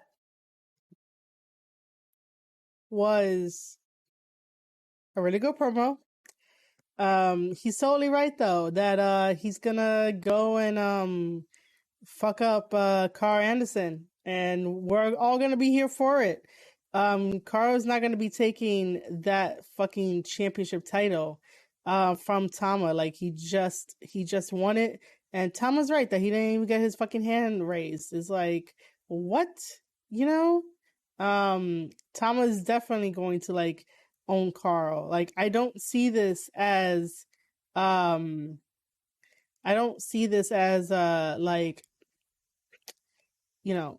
Carl getting the victory over him. Like, Tama has a lot more class obviously than Carl Anderson. And the Good Sisters are here. Like, what impact are they going to do? Like, seriously, what impact are they going to do when they haven't really made an impact much of anywhere? They had their WWE run. They did what was needed for WWE. Doc Gallows was part of, the Straight Edge Society. He was also Festus. And then finally, when Carl Anderson came, they meet up and, all this kind of shit. But what impact are they truly gonna do in New Japan?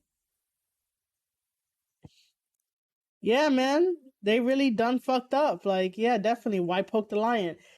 First of all, why even poke Tama in the first place? Unless you want a fucking war, Yeah, T is definitely gonna get Gallows and stuff like that. But yeah, it makes no fucking sense at all. Plus anyway, I think that, it would be nice to see Tama versus Carl one-on-one. It definitely would be nice.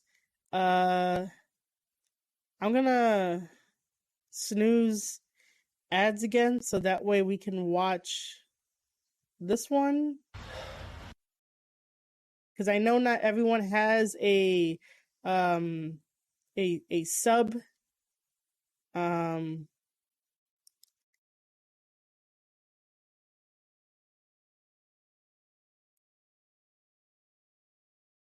Well, we'll watch this one. Bullet Club, that's one down. It's still a very long list to achieve vengeance. One down. Pimp Boy out. Who's next, Bullet Club? Don't care. Don't care who it is. Like today, for Golden Week, I came prepared. Got new gear, looking fly as fuck. And I performed fly as fuck too. And it's gonna keep continuing that way until all of BC has paid the price. Understand that? I will keep doing what I am doing until all of you have paid the price.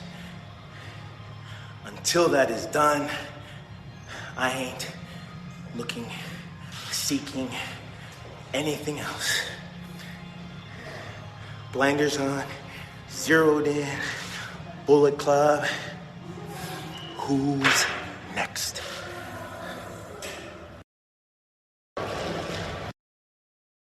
Okay. Totally right in his backstage comments about who's next and stuff like that. Yeah, I totally agree that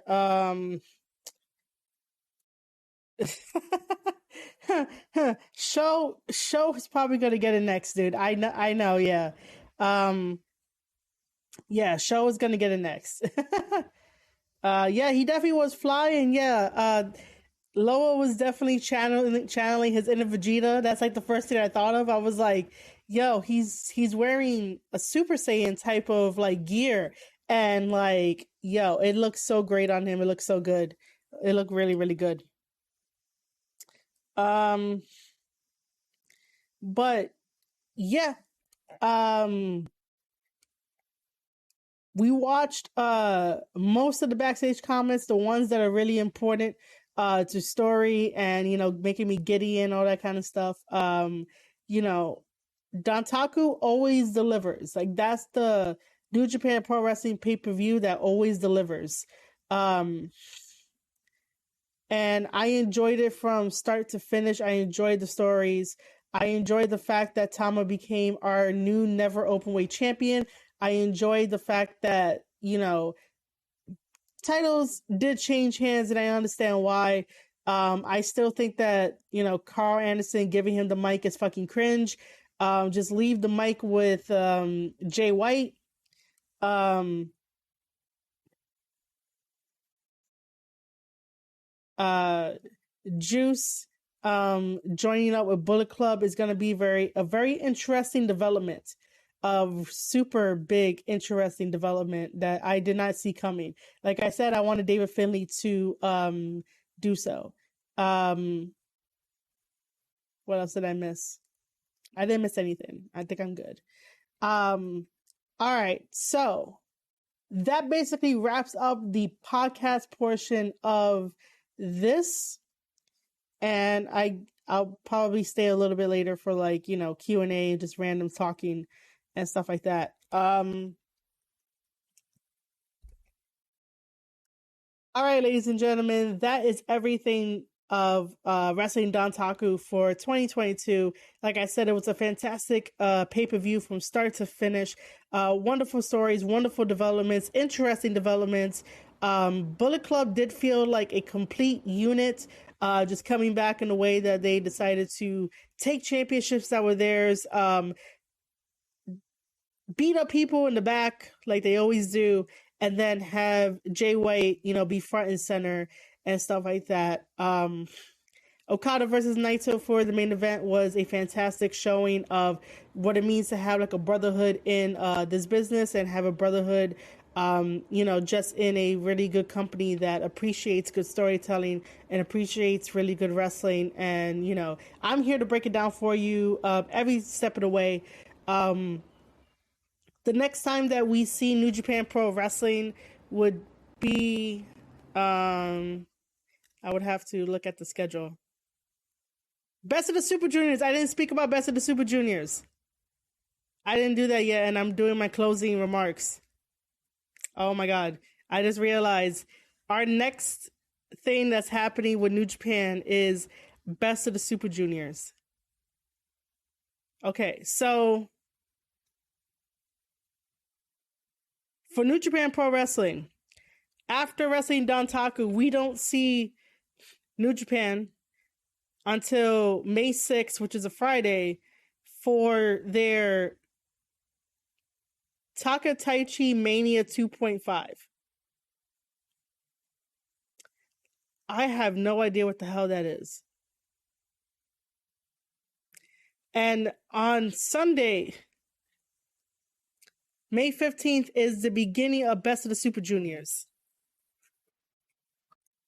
It looks like we are not, well, I mean, during Best of the Super Juniors, we're probably going to be having some matches with like, Bullet Club, GOD, like the rest of them, stuff like that.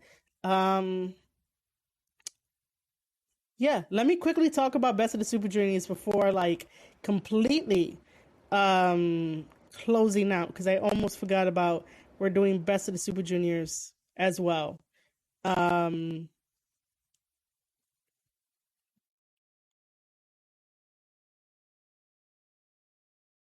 me see. Where is it?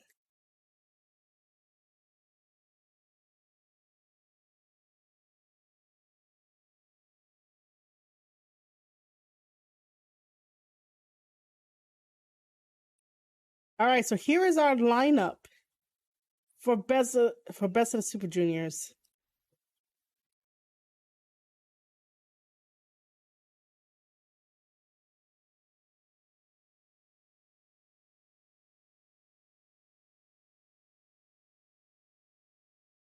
All right, so who is excited about Best of the Super Juniors in the chat?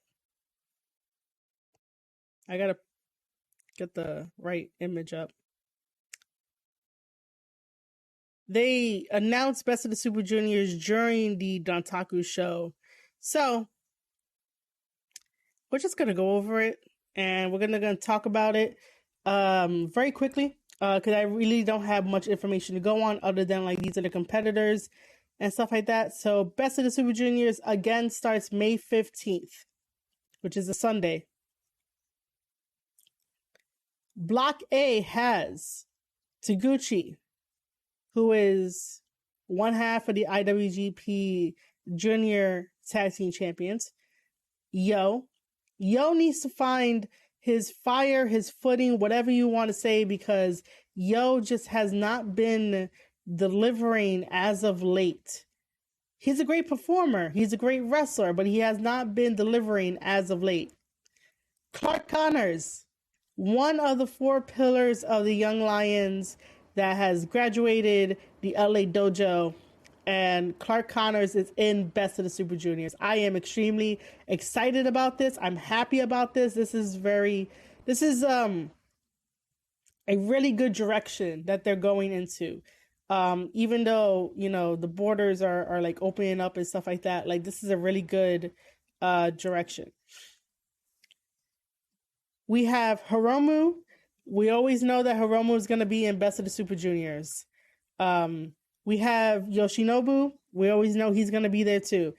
We have Ace Austin and Alex Zane as new members in this Best of the Super Junior, man. It's going to be fantastic. Ace Austin is a very fantastic wrestler. I love watching him.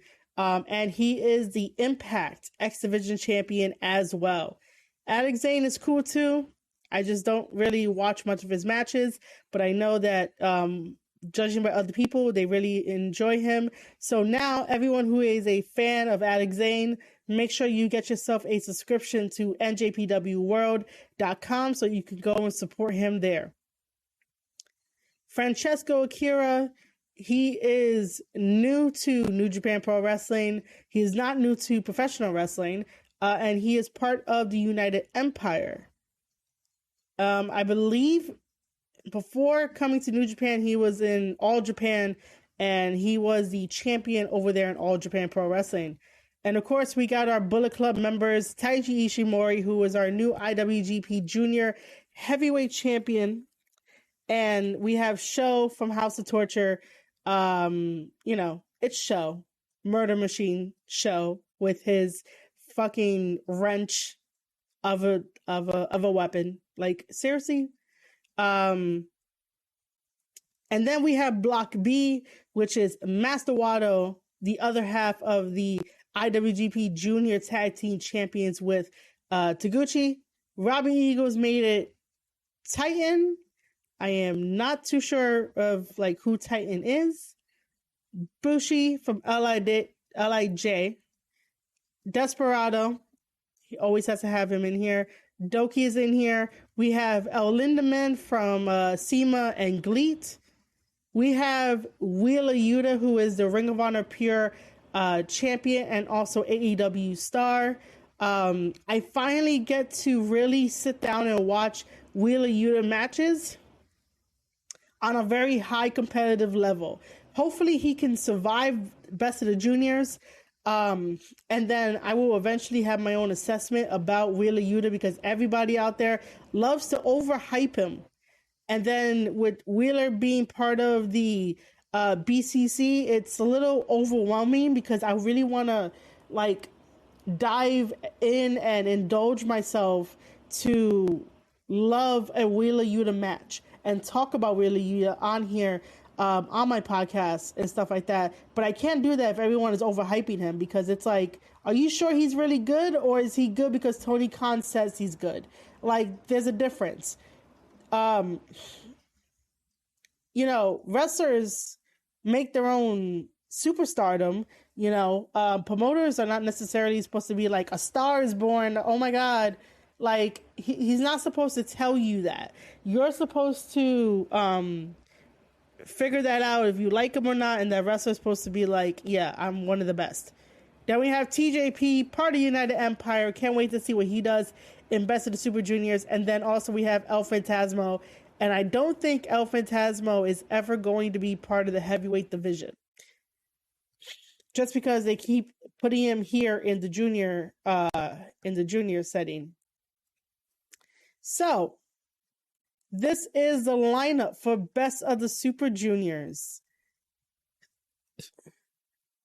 So again, for those of you in the chat, let me know how excited you are about Best of the Super Juniors, so that way my voice can rest a little bit.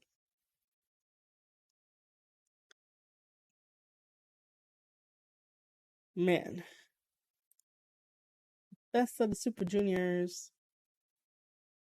Oh yeah, so there is one last thing. Vortex had asked me, what do I mean by Bullet Club being messy? So just to quickly answer that one. Bullet Club being messy in the fact that, they have Carl and Gallows, and, not only are they cringy, but even though at the end we saw that they all like stood tall together and they took out Okada and they came out and celebrated, story-wise, it's just really, really messy. Story-wise, it's more like, do they really need Anderson and Gallows there? What kind of impact is Anderson and Gallows really gonna do in this whole story and whatnot? Like, I understand he's going after, when I say he, I mean Carl. He's going after Tama and stuff like that. I totally get that. But at the same time, it's like, why are you guys back? JY sees everything as a business decision, and he's letting the guys do what they got to do. Take names, kick ass, get championship titles. But the moment that you fail in order to elevate the name of Bullet Club, or even the name of Switchblade Jay White, you are most likely going to get kicked out of the Bullet Club. That is probably how it's going to happen. Where, if you fail at something, you're going to get kicked out. That's why I believe that once House of Torture loses those never Openweight 6-man championship titles, that they're going to get kicked out of Bullet Club. And then, I don't know what they're going to do afterwards. But yeah, they're messy. Their story is a little bit messy. I tried the best that I can to sort of tell you guys exactly like what's happening and stuff like that, but there's still like a lot of questions to try to piece it together to where it makes sense. So yeah, that's how Bullet Club is messy. All right, I am going to end it there, guys. I'm going to end it on Best of the Super Juniors 29, where I just told you the lineup, the roster, and everything. Talking about Wrestling Dontaku is amazing. Thank you guys for stopping by. I was going to be like, I'm going to see you guys in the next one. But I'm just like, yeah, that's a little too, short and stuff like that. I do want to thank you guys for being here, chatting with me, talking about wrestling for a little bit. Shout out to Jay Bougie that followed me not too long ago, and then, tweeted out that I was live on Twitter. And also for all of my videos, if you see your name scrolling across, that means that you are a sub of twitch.tv/Marie_Shadows. Thank you for being a sub. Thank you for being a fan. Thank you for following. Thank you for listening to me and hear me break down professional wrestling like no other.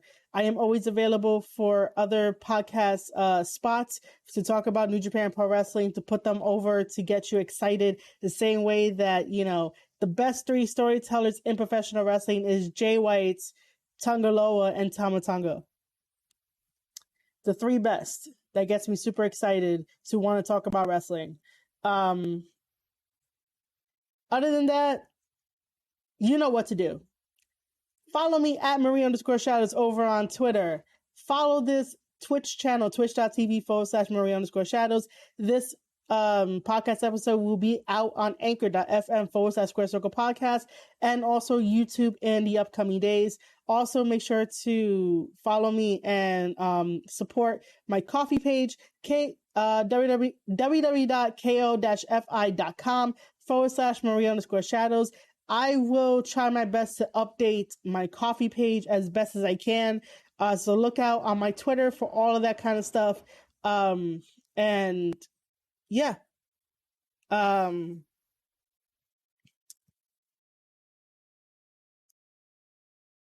right, guys. You have been listening to an episode of the Square Circle Podcast. I am your host, Marie Shadows, and I'll see you guys on the next one.